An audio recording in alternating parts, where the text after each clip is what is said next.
어젯밤 익산에서 또다시 규모 1.7의 지진이 발생했습니다. 규모가 크지 않아 감지하기 쉽지 않았지만 주민들의 불안감은 갈수록 커지고 있습니다. 새정치연합이 현역 의원들에 대해 본격적인 컷오프 심사에 들어가면서 추가로 탈당하는 의원이 나올지 관심이 쏠리고 있습니다. 익산 국가산단의 비즈니스 센터가 착공하면서 낡은 산업단지를 첨단단지로 바꾸기 위한 첫걸음이 시작됐습니다.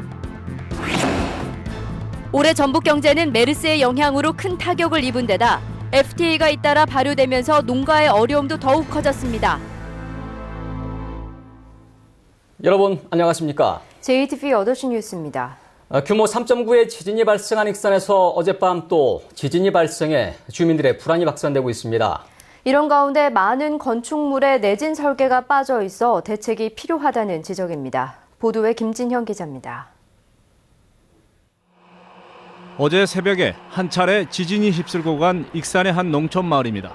어젯밤에도 또다시 지진이 발생하자 불안감은 더욱 커지고 있습니다. 9시 32분에 어저께 저녁에? 네, 덜덜덜 떨렸었어요. 그러니까 막 움직이진 않았는데 소리로만 엄청 컸어요. 새벽에 다 잠 못 잤죠. 새벽에 너무 무섭죠. 개들은 막 동네에서 시끌시끌하게 하고, 그러니까 10시간 만에 이렇게 또다시 지진이 이렇게 발생하면 불안하죠. 무섭죠. 어젯밤 9시 20분쯤 익산시 북쪽 9km 지점에서 규모 1.7의 지진이 발생했습니다. 전주 기상지청은 지진의 규모가 크지 않아 민감한 사람들을 제외하고는 감지하기 쉽지 않았다는 설명입니다. 하지만 올 들어 최대 규모의 지진이 발생한 데 이어 또다시 여진이 발생하면서 지진 대책을 강구해야 한다는 목소리가 커지고 있습니다.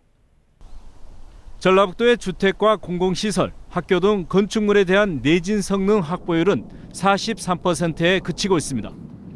1988년 6층 이상 신축 건축물에 내진 설계를 반영하도록 의무화했지만 이미 지어진 건물은 제외됐습니다. 법 개정 이후에도 저층 건물은 내진 설계 의무 대상에서 빠져 있습니다. 혹시 또 예측보다가 조금 더 큰 규모의 지진이 발생한다 할지라도 대비할 수 있는 조그만 손상도 가급적이면 좀 덜 발생되도록 이런 차원에서 내린 기술이 좀 강화되고 있는 건 사실입니다. 최근 5년 동안 전북에서 발생한 규모 2.0 이상의 지진은 모두 14차례나 됩니다. 지진이 빈번하게 발생하고 있어 건축물의 내진 성능 확보율을 높이는 등 안전 대책을 서둘러야겠습니다. JTB 뉴스 김진형입니다. 새정치연합이 현역 의원 여론조사를 끝내고 본격적인 컷오프 심사에 들어가 추가 탈당 여부에 관심이 쏠리고 있습니다. 특히 김한길 전 대표의 탈당이 거론돼 김한길 의원과 가까운 김관영 의원이 탈당 여부를 놓고 고민하고 있습니다. 김철 기자가 보도합니다. 새정치민주연합이 현역 의원 20% 물갈이를 위한 사전 작업을 모두 마쳤습니다. 일단 자리 취합은 다 했다고 봐야 되는 거죠. 점수화 시키는 작업만 남았겠죠. 현역 의원 평가 결과는 내년 1월 12일쯤 드러날 것으로 예상됩니다. 이 과정에서 하위 20%인 20명가량이 공천에서 배제되기 때문에 결과에 반발하는 새정치연합 현역 의원들이 잇따라 탈당할 것으로 보입니다. 반면 안철수 신당의 핵심인 문병호 의원은 내년 1월 12일까지 기다리지 않겠다며 현역 의원들을 압박했습니다. 계파 공천에 희생됐거나 억울하게 공천이 안 된 사람의 경우는 제고해야 되겠지만은 일반론적으로는 공천 탈락한 분은 신당에서 결코 받을 수가 없습니다. 광주 전남의 경우 김동철, 황주홍, 임내연 의원 등 현역 의원들의 탈당이 잇따르고 있습니다. 반면 전북은 유성엽 의원 탈당 이후 잠잠한 모습입니다. 다만 김한길 의원이 탈당을 거론함에 따라 김한길계로 분류되는 군산 김관영 의원의 고심이 커지고 있습니다. 고민이 안 될 수는 없죠. 안 될 수는 없는데 저는 일단 무게를 일단 탈당 안 하는 쪽으로 많이 가지고 있어요. 하지만 새정치연합의 20% 컷오프가 20여일 앞으로 다가온 데다 안철수 신당이 빠른 탈당을 촉구해 이달 말쯤 전북에서도 추가 탈당이 나올 가능성을 배제할 수 없습니다. JTB 뉴스 김철우입니다. 유성엽 의원의 탈당으로 공석이 된 새정치연합 전북도당 위원장에 삼선의 김춘진 의원과 최규성 의원이 공동으로 임명됐습니다. 새정치연합은 최고위원회를 통해 김춘진, 최규성 공동위원장 직무대행 체제로 내년 총선과 익산시장 재선거를 치른다고 밝혔습니다. 새정치연합 전북도당은 유성엽 의원의 탈당 이후 조직국장과 총무국장이 사직서를 제출해 조만간 사무국 후임 인사를 발표할 것으로 보입니다. 국회 윤리심사자문위원회는 지난 10월 대정부 질문에서 2012년 대통령 선거 개표 조작 의혹을 제기한 새정치연합 강동원 의원에 대해 공개회의에서 경고하라는 징계 의견을 권고했습니다. 자문위는 강동원 의원의 발언이 본회의나 위원회에서 다른 사람을 모욕하거나 사생활에 대한 발언을 할 수 없다는 국회법 등을 위반했다고 설명했습니다. 익산 국가산단에 들어서는 비즈니스 센터가 기공식을 갖고 본격적인 공사에 들어갔습니다. 낡은 산업단지를 첨단단지로 탈바꿈하기 위한 첫걸음이 시작됐습니다. 권대성 기자입니다. 하나, 둘, 셋! 고맙습니다. 40년이 된 국가산업단지에 비즈니스센터 건립을 위한 첫 삽을 떴습니다. 2017년까지 220억 원을 들여 지상 6층에 호남권 3D 프린팅 제조 혁신 지원센터와 한국조명연구원 등이 들어서게 됩니다. 2030년까지는 추가로 2,600억 원을 투입해 국제 컨벤션 센터와 기숙사형 오피스텔 등 문화와 복지시설을 갖출 예정입니다. 정부의 적극적인 지원과 또 지자체와 유관기관들의 협력과 공조를 통해서 익산 국가산업단지 입주기업의 경쟁력을 한층 더 높일 수 있으리라 기대합니다. 익산 비즈니스 센터와 주변 시설 조성이 마무리되면 낡은 익산 국가산업단지는 도시명 융복합 집적화 첨단 단지로 바뀌게 됩니다. 전라북도와 익산시는 130여 개의 기업을 유치해 2조 원의 직접 투자와 만여 명의 고용 창출을 이끌어낼 계획입니다. 우리 산단이 이제 새 옷을 갈아입고 널리 뛰기를 준비하고 있습니다. 또 융복합 첨단 시설로 잘 무장할 수 있도록 우리 시에서 최선을 다하겠다는 말씀을 드리고, 사업이 계획대로 성과를 거두기 위해서는 민간 투자 유치에 달려 있습니다. 익산 국가산단의 구조를 바꿔 침체된 익산 경제를 살릴 수 있을지 기대와 관심이 커지고 있습니다. JTB 뉴스 권대성입니다. 전라북도가 이달 말에 쌀과 밭 직불금 등으로 농가에 1,751억 원을 지급합니다. 사업별로는 8만 8천 농가에 쌀 직불금 1,493억 원을 지급하고 7만 농가에 밭 직불금 238억 원을, 7,200 농가에 조건분리 직불금 20억 원을 지원합니다. 이는 지난해보다 204억 원 늘어난 규모입니다. 지난달 전북의 주택건설 인허가와 착공 물량이 크게 증가했습니다. 국토교통부는 지난달 전북의 주택건설 인허가 물량은 2,662채로 1년 전보다 67%포인트 증가했다고 밝혔습니다.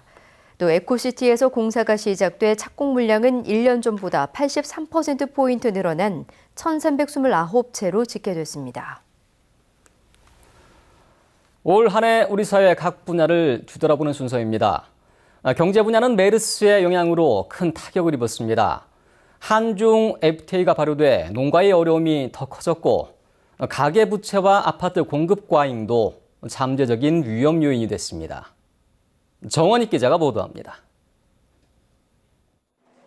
지난 3월 치러진 조합장 선거에서 전북에서는 108명의 조합장을 선출했습니다.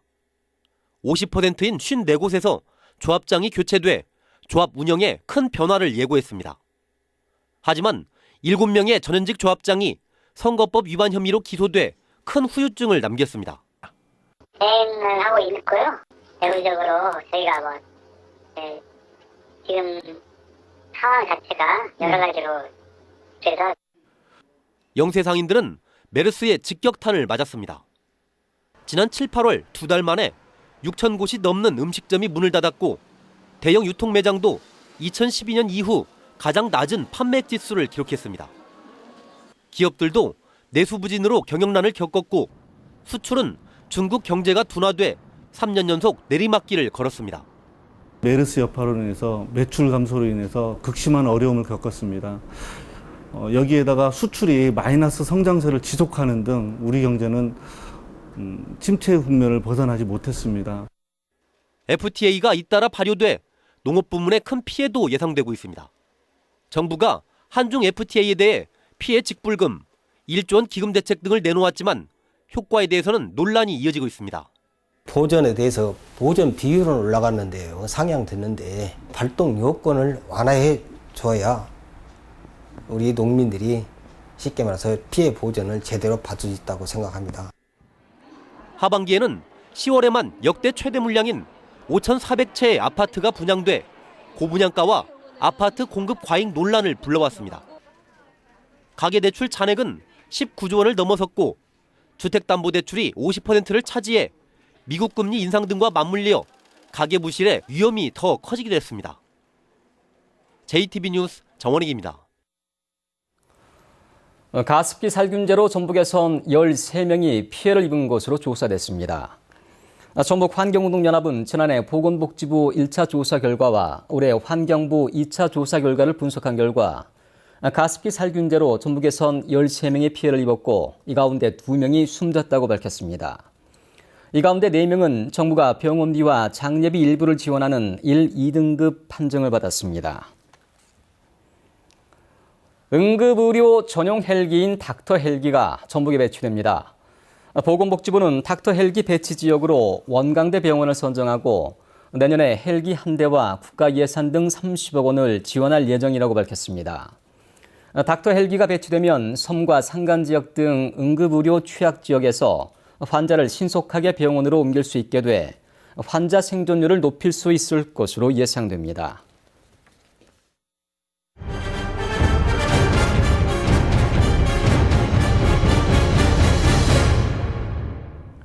건설사가 아파트 임대료를 올리자 주민들이 반발하고 있습니다. 부실 시공도 논란이 되고 있는데요. 건설사와 임대아파트 주민 간의 갈등이 잇따르자 전주시가 건설사의 횡포를 막겠다고 나섰습니다. 민원 현장 하원우 기자입니다. 지난해 입주를 시작한 전주의 한 임대아파트입니다. 지진이라도 난 것처럼 바닥 타일이 들떠 있고 지하에는 물이 새 천정이 썩고 있습니다.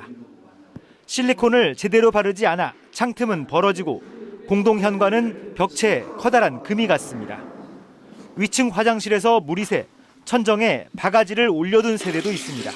물 새는 것도 새는 거지만 냄새 때문에요. 악취가 나서 그게 너무 좀 힘들고요. 그리고 이게 지금 공사를 2번이나 했어요. 2번에도 했음에도 불구하고 여전히 물이 새고 있어요. 그런데 아파트 건설사가 입주 1년 만에 보증금과 임대료를 법적 최대치인 5%를 인상하자 주민들이 반발하고 있습니다. 하자 부분도 너무 많고 건축 자재도 좀 다른 데 비해서 좋지 않고 그래서 저희 생각에는 5% 인상은 전혀 받아들일 수 없는 그런 실정입니다. 아파트 건설사 측은 하자 보수는 고객지원센터를 통해 신속하게 진행하고 있다고 밝혔습니다. 임대료 역시 법이 정한 한도 내에서 인상폭을 정했고 주변 아파트 시세와 비교했을 때 과도한 인상은 아니라고 주장했습니다. 분양 전환을 추진 중인 인근 다른 임대 아파트도 분양가를 놓고 갈등을 겪고 있습니다. 감정평가 금액 100%를 선정해서 저희들한테 분양을 하겠다는 것은 폭리를 취한 것밖에 안 되고 전주시가 건설사의 횡포를 막겠다며 공무원을 해당 아파트에 보내는 등 주민 지원에 나섰습니다. 기업에서 임대료를 너무 높게 책정하거나 분양가를 높게 책정을 해서 서민들이 불편을 겪고 있는데 이러한 문제를 해결하기 위해서 전주시의 아파트카드가 서민들의 주거 안정을 이룰 수 있는 대책이 될지 관심이 모아지고 있습니다. JTB 뉴스 하원호입니다. 국민권익위원회가 발표한 2015년도 지방의회 청렴도 측정 결과에서 전북도의회는 3등급을, 전주시의회는 4등급을 받았습니다. 권익위원회는 공무원과 시민사회단체 등을 대상으로 지방의회의 청렴도를 조사한 결과 전북도의회는 6.01점으로 중간인 3등급을, 전주시의회는 5.73점으로 최하위권인 4등급을 받았다고 밝혔습니다. 두 기관 모두 부패 방지 노력이 부족했고 전주시의회는 지방의회 행동 강령을 제정하지 않은 것으로 나타났습니다. 전주시가 전주 음식 명인과 명소 등을 추가로 지정했습니다. 전주시는 공개 모집을 거쳐 한정식과 돌솥밥, 비빔밥 등의 분야에서 6명을 음식 명인으로, 비빔밥 전문점 한 곳을 음식 명소로 지정해 인증서를 수여했습니다. 또한 2곳을 음식 명가로 12곳의 음식점을 음식 창의업소로 선정했습니다. 민주평화통일자문회의 전북지역회의가 오늘 전주에서 통일 거버넌스 한마당 행사를 열었습니다. 오늘 행사에서는 전북의 통일 관련 단체들이 참석해 통일과 남북 교류, 북한 이탈 주민들을 지원 방안에 대해 다양한 의견을 발표하고 평화통일 기반을 마련하는 데 함께 노력하기로 했습니다. 민주평화통일자문회의는 북한 이탈 주민의 정착을 돕기 위해 겨울옷 등을 전달했습니다. 전북은 오늘 최고 8mm 안팎의 약한 비가 내렸습니다. 현재 일부 지역에 낀 짙은 안개는 내일 오전까지 이어질 것으로 예상돼 운전자들의 주의가 필요합니다. 내일은 가끔 구름이 많겠습니다. 아침 최저 기온은 영하 1도에서 영상 1도, 낮 최고 기온은 7도에서 9도의 분포로 오늘과 비슷하겠습니다. 모레는 대체로 맑겠지만 낮 기온은 5도 안팎에 머물겠습니다. 내일 바다 물결은 0.5에서 2m로 일겠습니다. 전주기상지청은 당분간 눈이나 비 소식 없이 평년 기온을 유지해 큰 추위는 없을 것으로 내다봤습니다. 다음은 전주방송에 이웃돕기 성금을 보내주신 분들입니다. 이호인 전주대학교 총장과 교직원들이 391만 3,290원을 보내오셨습니다.